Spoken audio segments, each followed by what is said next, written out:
So what is up everybody, I recently purchased the Next Level Racing FGT Elite cockpit and wanted to take you through my experience so that you can make an informed decision if it's something you are looking to purchase. So the cockpit does not come with a chair. I opted for the ES1 chair that Next Level Racing sell. It was not my first choice. That would have been the more streamlined and space-saving SimLabs SR1, however I could not find that in stock anywhere, so I opted to go with the ES1.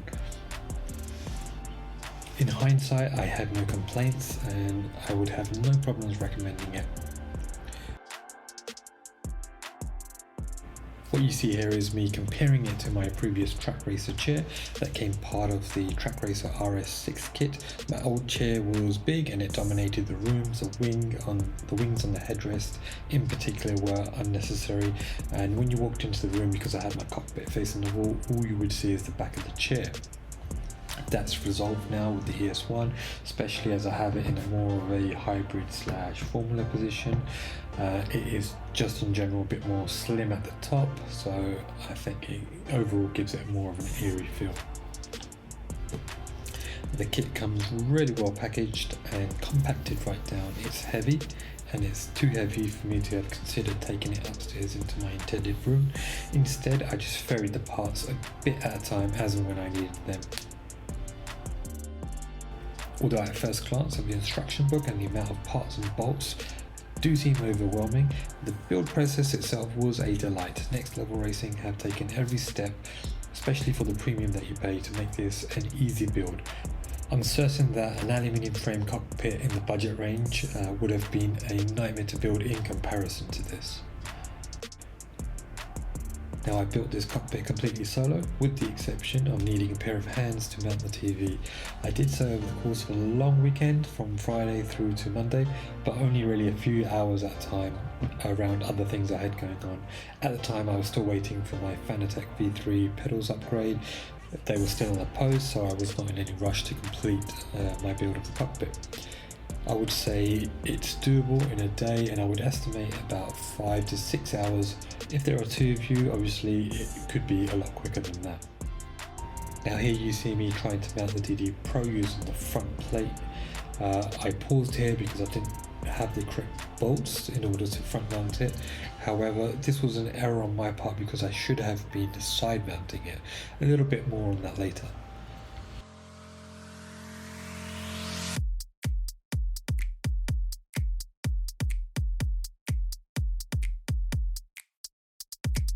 So at this point I realised my mistake with the side mounting of the wheel and proceeded to correct it. Note that the instructions mention using a low profile M8 bolt, however the DD Pro, the T-slot adapters that come with it are actually M6. There are extra M6 bolts in the set, however these are not low profile, but you will get away with them.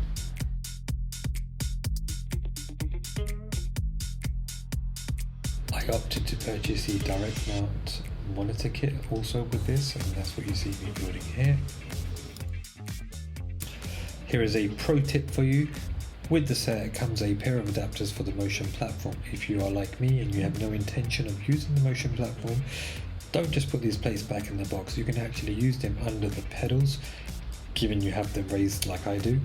Combine that with a cheap under £10 monitor stand that I had lying around. You can make a nice platform under the pedals where you can place things such as the DD Pro battery pack, or in my case also the butt kicker amp. What this means is everything is raised off the ground, so if you want to move the cockpit around, it's not a problem.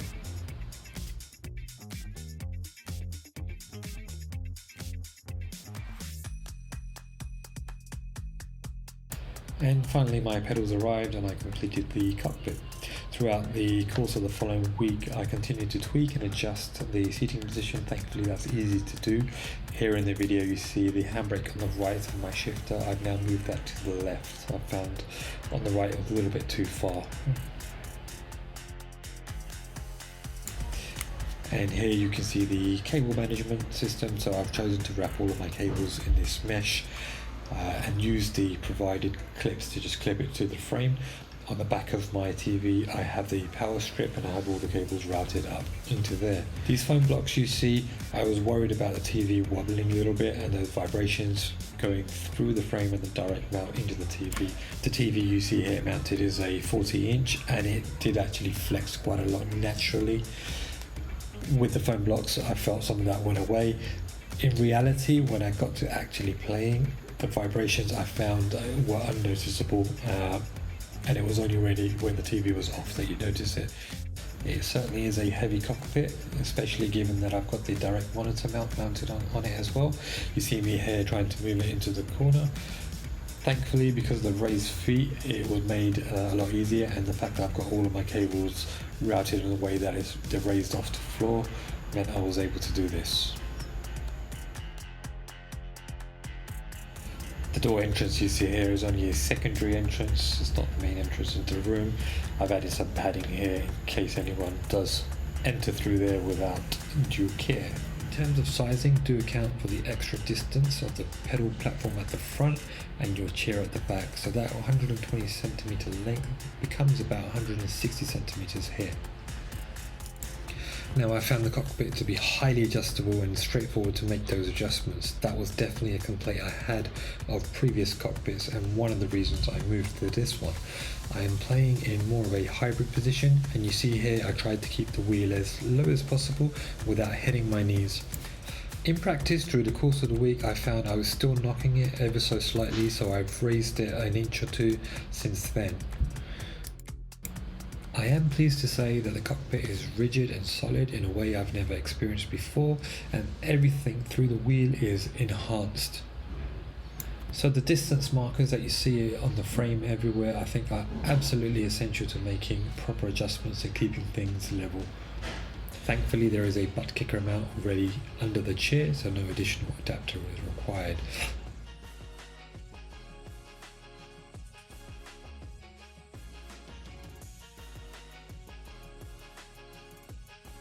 As I am still waiting for my PC build, here you see me testing the cockpit with the PS5 playing Gran Turismo.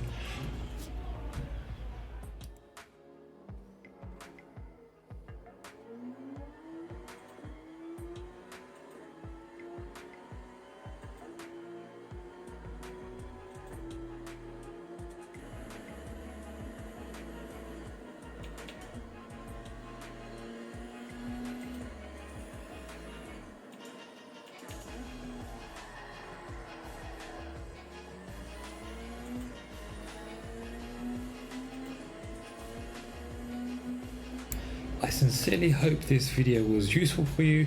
Please hit like and subscribe if it was. Any questions, post them in the comments and I'll try to reply. All in all, thank you for watching.